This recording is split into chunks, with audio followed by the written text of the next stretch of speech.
तो यार ये कंपैरिजन चैलेंज अगर आपने नहीं देखा ना तो आपने क्या देखा यार। चलिए आज हम लोग भाई कंपेयर करने वाले हैं दो बहुत ही अमेजिंग एयरक्राफ्ट। इंडिया की तरफ से रफेल है, रफेल एक फाइटर जेट है आपको पता है, और पाकिस्तान की तरफ से हमारे पास है J-10C। इनके मैन्युफैक्चरर्स कौन से हैं? J-10C के मैन्युफैक्चरर हैं चैंगडू एयरक्राफ्ट इंडस्ट्री और रफेल के मैन्युफैक्चरर हैं डिसॉल्ट एविएशन। J-10 को 2018 में एंटर किया गया सर्विस में, रफेल को 2001 में किया गया। दोनों मल्टी रोल फाइटर्स एयरक्राफ्ट हैं, यानी कि दोनों को कॉम्बैट में भी यूज़ कर सकते हैं, बॉम्बिंग में भी यूज़ कर सकते हैं, फाइट में, मतलब इनका आप यूज़ जितने आपको है ना एक फाइटर जेट से जो यूज़ कर सकते हो आप कर सकते हो इसके साथ। दोनों जो है 4.5 जनरेशन है, जबकि रफेल में 5th जनरेशन होने की कैपेबिलिटी है। जो J-10 है, J-10C, इसमें सिंगल इंजन है विच इज़ WS-10 और AL-31FN, और जो रफेल है इसमें ट्विन इंजन है, 2 इंजन हैं, सैनेकमा M88। मैक्सिमम स्पीड जो है ना भाई, इसमें गेम जो है वो असल चीज़ होती है। किसी भी फाइटर जेट की मैक्सिमम स्पीड डिपेंड करती है कि वो कितना मतलब कि परफॉर्मेंस में अच्छा है, कितना काबिल है।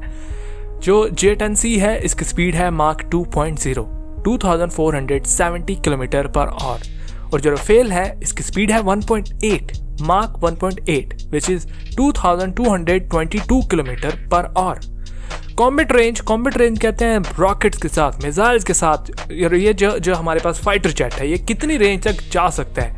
1700 किलोमीटर तक जा सकता है J-10C, एंड 1850 किलोमीटर तक लड़ाई कर सकता है भाई, फाइट कर सकता है रफेल। फेरी रेंज कहते हैं कि भाई फ्यूल टैंक लगा है, बाकी कुछ भी नहीं है फाइटर जेट पे, ना रॉकेट ना मिसाइल, कुछ भी नहीं, तो 3500 किलोमीटर तक फेरी रेंज, यानी कि जाके वापस आ सकता है J-10C, और 3700 किलोमीटर तक जाकर वापस आ सकता है रफेल। सर्विस सीलिंग की अगर बात की जाए कि कितनी हाइट तक उड़ सकता है, जो J-10C है ये 55,000 फीट की ऊंचाई तक उड़ सकता है, जो कि 16,764 मीटर है, और जो रफेल है वो 50,000 फीट की जो हाइट है वहां तक उड़ सकता है। ये किसी भी फाइटर जेट की जो सर्विस सीलिंग है, यानी कि उसकी मैक्सिमम कि वो मैक्सिमम कितनी हाइट तक जाकर सही स्टेबल फ्लाई कर सकता है। उसके बाद है एम्प्टी वेट। जो J-10C है इसका एम्प्टी वेट है 8,850 किलोग्राम, और ये मैक्सिमम टेक ऑफ जो अपने साथ चीज़ें, रॉकेट्स, फ्यूल टैंक लेकर 19,277 किलो का हो जाता है भाई जब ये टेक ऑफ कर सकता है। इससे ज़्यादा ये टेक ऑफ नहीं कर सकता। और वहीं पर जो खाली वेट है रफेल का वो है 10,300 किलोग्राम, और रॉकेट मिसाइल्स लगाकर इसका मैक्सिमम जो टेक ऑफ वेट है वो 24,500 किलोग्राम तक पहुंच जाता है। इससे अगर ज़्यादा बढ़ाओगे तो ये नहीं उड़ पाएगा, सही से काम नहीं कर पाएगा। लेंथ जो है J-10C की 16.9 मीटर्स है, हाइट 4.78 मीटर्स है, और विंग स्पैन है 9.75 मीटर्स। वहीं पर रफेल की लेंथ है 15.27 मीटर्स, हाइट है 5.34 मीटर्स, एंड विंग स्पैन है 10.9 मीटर। यहाँ पर विंग स्पैन मैटर करता है, जितना ज़्यादा होगा उतना जो एयरप्लेन हमारा वो बढ़िया होगा। अब कितने यूनिट्स जो हैं अभी तक बिल्ड किए गए हैं दोनों के? J-10C के 2024 में 250 से ज़्यादा यूनिट्स बिल्ड किए गए हैं, और रफेल के भी 240 से ज़्यादा यूनिट्स को बनाया गया है 2024 तक।